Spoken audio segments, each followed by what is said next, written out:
Hi, I'm John Kelly. In this chapter, we'll talk about the most common injuries and red flags in vulnerable adult abuse and neglect cases, and why these injuries often tell a story even when the person cannot.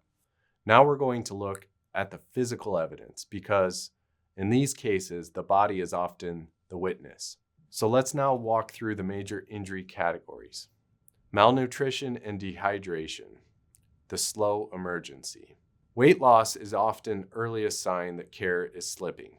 Malnutrition isn't just they didn't feel like eating. In facilities, malnutrition often results from the meals are delivered but not assisted. Food is too difficult to chew or swallow safely.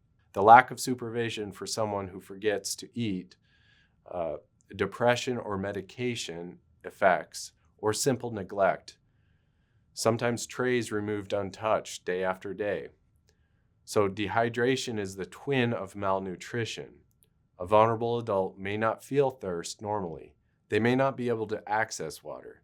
They may not need reminders or help to drink water.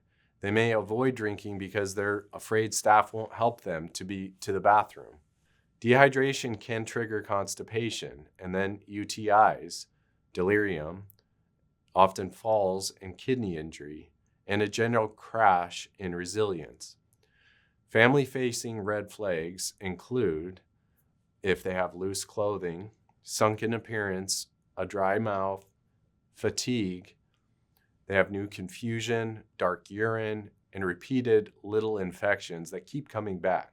So for attorneys like myself, the evidence often includes weights and how often they were taken, intake records, dietitian notes, swallow evaluations, care plans for feeding assistance, and very importantly, whether the changes were escalated to a physician and communicated to the family. If you have questions after going through this chapter about a vulnerable adult and you would like to consult with someone, we have taken these cases throughout the nation and we're happy to give you a free consultation.